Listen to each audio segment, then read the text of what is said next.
This is Big Gene rocking with Black Box and Kishi 93 TV.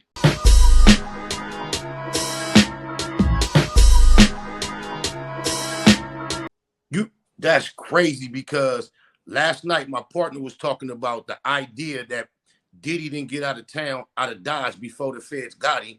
And he was like, man, he don't got no street people around him. Because if he had a street person around him, they would have told him, go get with Russell. Get up out of here. You think he doesn't have that real raw element up on him no more? Yo, man, when niggas get that famous and they get that big, they don't want the dudes who came up with them anymore. They want the yes men. They want the niggas that always think that they was famous. They want the niggas that always think that they was tough. They want the niggas that always think that they had money and everything like that around them. They don't want the real dudes around them, bro.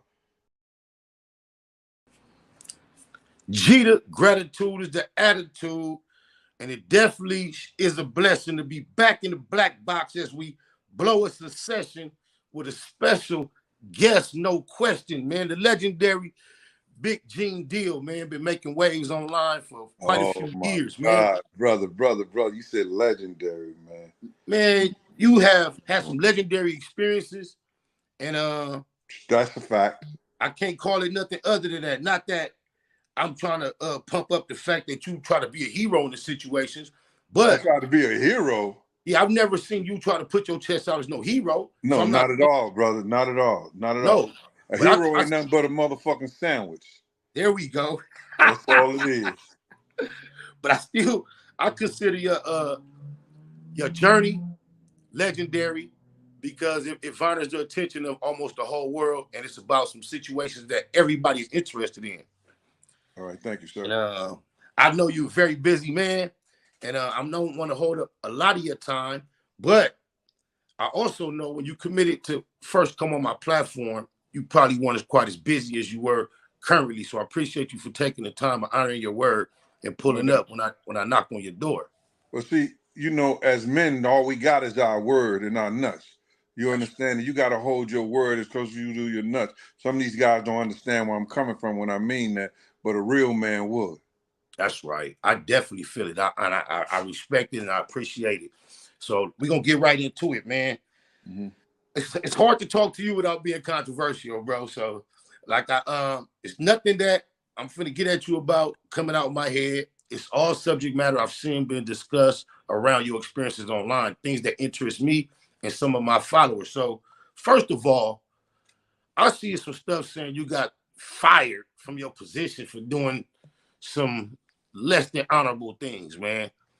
And well, speak on it then, bro. Speak on it. Because I've always been an honorable dude, an honorable man. What you do is, you know, you can't listen to these, what y'all call them trolls, but I call them bands. You know, can I curse on your platform, brother? Yeah, be comfortable. All right. I call them bands, bitch ass niggas. Anytime a man gonna come out and tell a straight out lie on another man, he's a bitch ass nigga. You understand? He's a bitch ass nigga. And all you hear, you don't hear nothing from anybody that I ever worked for that ever would ever say that I was nothing but honorable and loyal to him while I worked for him and did what I was supposed to do. You understand? You hear what these niggas online who's looking for content, who's looking for attention, are they mad because I came out with the truth on them or truth of something they was around? Like, you got this one cat that's talking bullshit that put out that book with Kim Porter with the white guy. You know, I know the facts of being around Kim Porter and Puff and Jennifer Lopez and Puff from the time that I had my tenure with them. You understand? So when they saying something that's wrong, I can speak on it, and I know it's wrong because I was there. You understand what I'm saying? When they talk about that Kim Porter had a good relationship with myself, she didn't have a good relationship with me. You understand? Me and Kim didn't have a relationship. You understand? Kim was actually mad at me because I chastised her kids for being out of line with a grown-up. You understand? She was mad at me because I spoke on Hassan being fired because she didn't have the right directions. You understand? So when that book saying that me and Kim had a good relationship, that was not true at all. Me and Kim was all right. We didn't have no problems, but we didn't have no good relationship. She respected me as being somewhat as an adult that Puff respected. Well, Because you went to one of my questions, so I wanted to ask you, that's on my list, about the book in general and your thoughts on it. well, my thoughts on it is that it's a money grab, and the people who grabbing the money don't have nothing to do with her estate. You understand? Because there's no way that woman would have put out anything that they put in that salacious that they put in the book, knowing she had 2 daughters and a son out there. You know, that's my facts, and that's my thoughts on that. And another thing is that some of the situations they said was dead out wrong. When they tried to say that Kim was at our table when Quincy Jones' daughter came over there and she was about to drink the piss out the pitcher. That ain't true. That she was about to drink the pitcher, but Kim wasn't at our table. I Okay. had the picture. It was just all dudes at the table, bruh. She came over there because Wolf or Puff called her over. She came over to our table. She sat down. She was about to drink, and Wolf stopped her. The book that said I stopped her. You understand? So my thing about it is that the one dude who's sitting up there saying, "Yo, Gene fat," he was getting high and he was fat. If you looked at me back in those days, Spidey, you know, Spidey, yo, look, if you look at me back in those days, I'm 6'7", 235 pounds, 38 in the waist, handsome in the face. Nigga, I wish you would. Stop. You understand? Right. So if you when niggas said I was fat, now I'm 60. I just had my 61st, bro. You understand? I'm 330 now. Right. Still I get 6'7", 330. Yeah, 6'7" ain't no small body. I get it. You understand? Them niggas talking about, yo, he was fat. He was making up lies. They do anything, bro. What this internet do, and you know it to be true. They make the real niggas look fake and the fake niggas look real. You ain't never lied on that point. Tell me this though. With you jumping out and having the courage to like speak on some of this stuff Diddy was involved with way back, do you feel vindicated to some degree now that it's more obvious that he was up to some bullshit?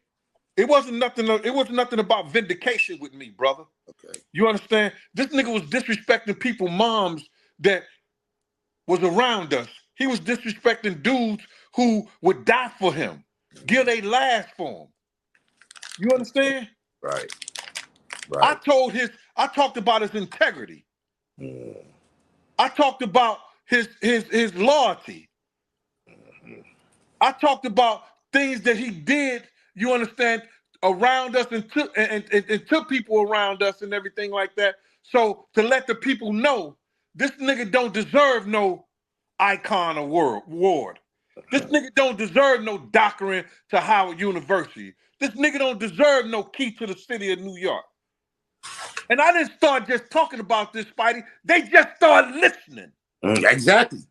They just started listening, bro. I've been talking about this shit since Big Mother and them brought me over to her house because he told her he didn't know me.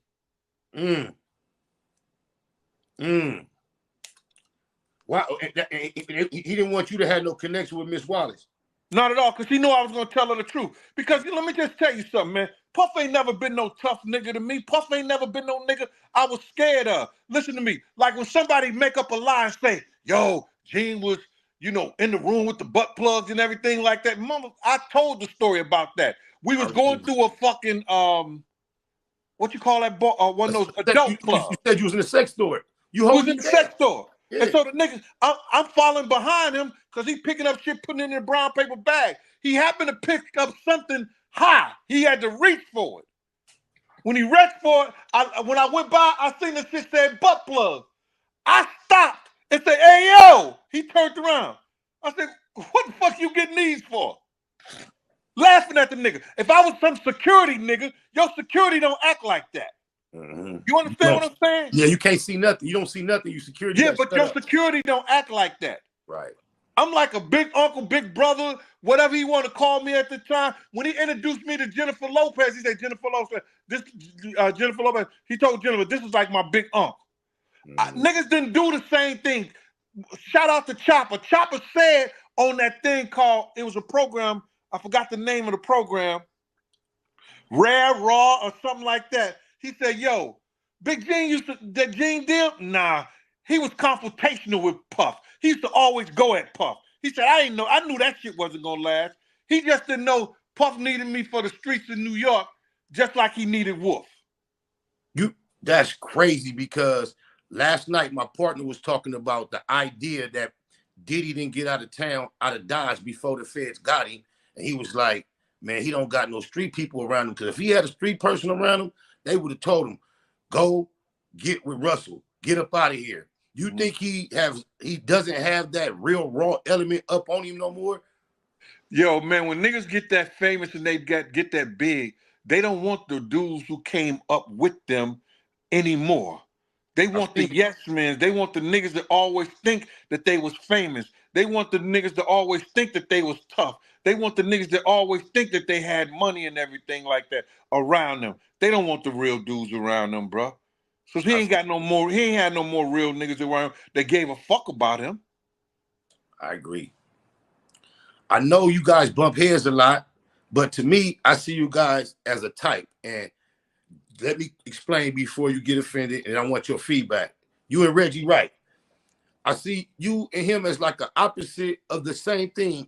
Both have history in law enforcement. Both were up close on the opposite side of this thing that they call the East Coast, West Coast.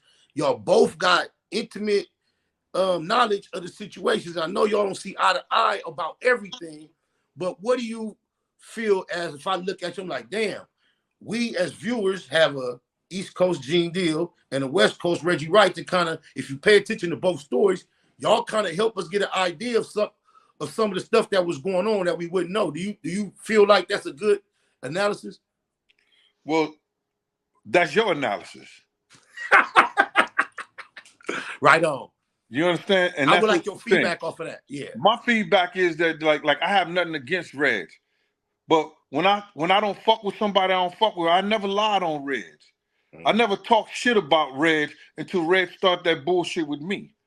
You understand what I'm saying? I never lied on Reg, bro. When you start lying on a man, then you start trying to degrade his character and then get with those people that talk shit, knowing you know as a man that they wrong. If somebody said something about Reggie Wright to me and I know what they was wrong and they was talking shit, I would check them. Because you're not going to get that off on me.